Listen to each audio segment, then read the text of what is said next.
Module 5, Video 8, Extractions.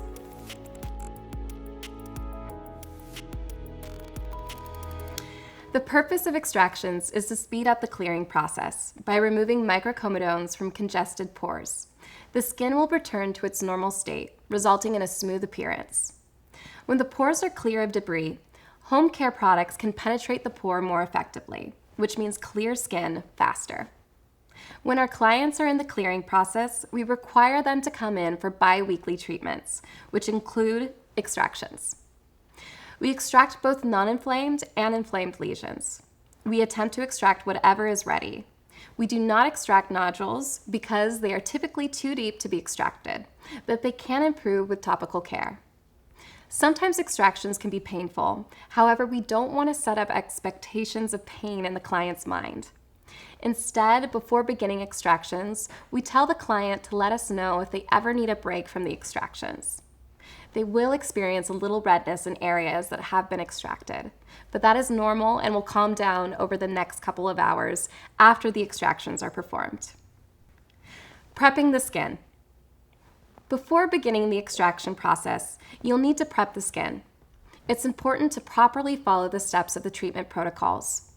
We've covered those steps in detail within each treatment demonstration video, so for the sake of time, we'll move right on to extractions. How to navigate the face. It's important to have a plan when you begin extractions so that you can be thorough. We usually start with the forehead and go down the right side of the face first. Start at the forehead, then have your client turn their head to the left and extract the right cheek. Back to center and extract the inner cheek and side of the chin. Have your client turn to the right and extract the left cheek. Back to center and extract the inner cheek and side of the chin. If you're left-handed, moving in the opposite direction is fine too. When you get to the left side of the face, you'll want to reposition yourself in order to have good ergonomics while doing this. The most important thing here is to not hyperextend your wrist while extracting. Get into a position where you can keep your wrist straight, and don't be afraid to rest your hand right on your client's face. Don't hover your hand, just rest it on the face so you can extract more easily. Also, adjust your table to get into a better position, and even more importantly, adjust your light so you can better see everything clearly. During the first pass, we'll focus on extracting non-inflamed lesions only. Then we'll take a second pass and extract the inflamed lesions. Our treatments typically include up to 30 minutes of extractions, which is usually enough time to extract everything that is ready. However, if they have severe acne and we know we won't be getting everything in that appointment, we will extract the largest lesions first using the same navigation we would normally use. With whatever time is left, we go back and extract the remaining lesions. You can also ask the client what area is bugging you the most and make those a priority. What to expect when extracting different types of acne. Always be cautious of the surrounding skin and the type of lesions you're extracting. Non-inflamed and inflamed will both have a core, but the process will definitely look a little different. Inflamed lesions will have more blood and pus. Non-inflamed lesions usually come out clean and easily. Extraction techniques. Different types of acne lesions require different extraction techniques. Inflamed acne techniques. When it comes to inflamed acne, it's important to understand what your state's legal requirements are. Each state is different. Some are much stricter than others. Always contact your state board to make sure you're practicing within your scope. Our clinic is located in California, and it's not legal to use needles or lancets. We extract inflamed lesions manually. Wrap your fingers in a tissue. Put your fingers on either side of the pustule and press down and in to get underneath the lesion. You might have to work your way around the pustule in order to expel it.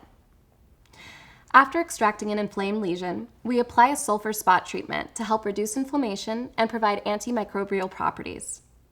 If you live in a state where it is legal to use a needle or lancet, before you begin this process, pierce the lesion to create an opening, then continue with the process just as described. How do you know when inflamed acne is ready to be extracted? Apply light pressure to the sides of the lesion. You can tell pretty quickly if the head is coming up. If you have tried a different angle and increased pressure, but the lesion still will not budge, leave it be. Non-inflamed acne techniques. Non-inflamed lesions can be extracted with a comedone extractor tool.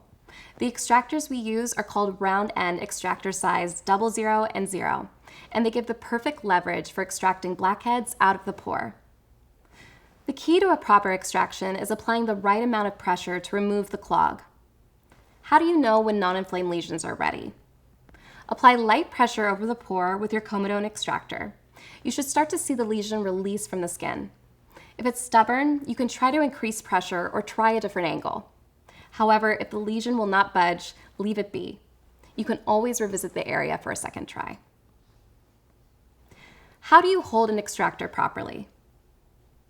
We want to emphasize how important it is to hold the extractor. Let's go over the do's and don'ts. Do hold the extractor parallel to the skin. Don't hold the extractor at an angle.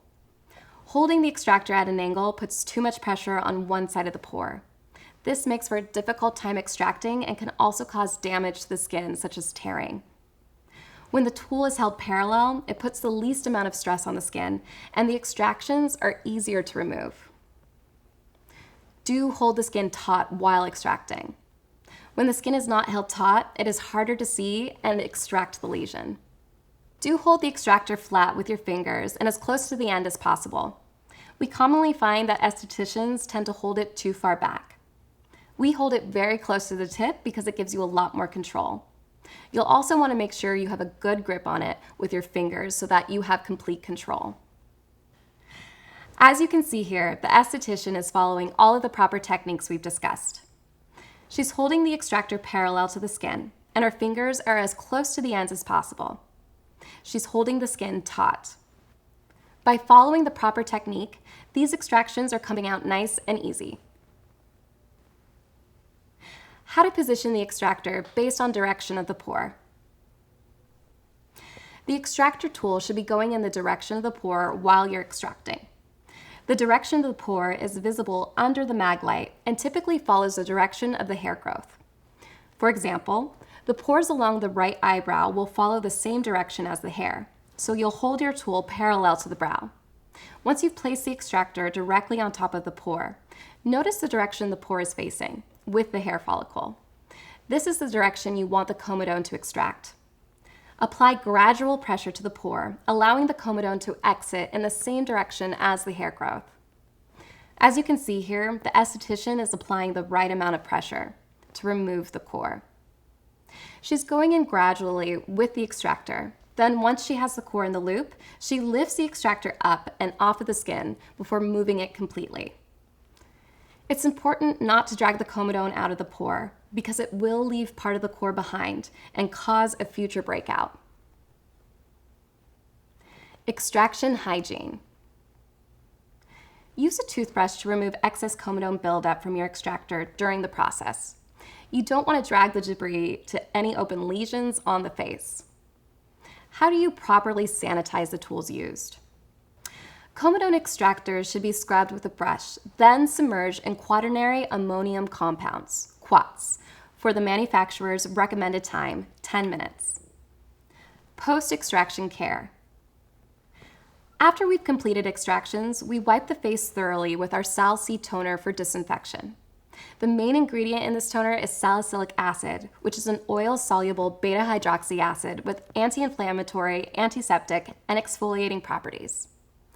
After each treatment, we use high-frequency or LED light therapy for additional benefits. The day of a chemical peel treatment, we let them know they do not have to do anything to their skin that evening, especially if they're going to bed in the next 6 hours. If they'd really like to, or if they put on makeup, they can cleanse, tone, and moisturize before bed. Troubleshooting. What can go wrong during extractions and how to remedy? If you are applying too much pressure too soon with a comedone extractor, it is possible to puncture the skin. This can occur if you're using the tool in an area where too much inflammation is present. If this happens, you'll want to apply pressure with a tissue first to stop the bleeding and then spot treat with sulfur. You can also apply too much pressure with your fingers while extracting inflamed lesions and cause a blood blister. If you are allowed to lance in your state, drain the blood and apply the sulfur spot treatment. If you cannot lance, drain the blood if possible and apply sulfur. Continue to gently extract the lesion until the inflammation has decreased. If you have access to high frequency, use it to follow up on any of these. High frequency will kill any bacteria present that you don't want around these wounds. Sebaceous filaments. We've discussed everything you need to know to successfully extract inflamed and non-inflamed acne. Now, let's talk about a common acne imposter, sebaceous filaments. Sebaceous filaments are extremely common and usually are what clients are referring to when they say they have blackheads all over their nose. You'll typically find them in the nose, inner cheeks, and forehead.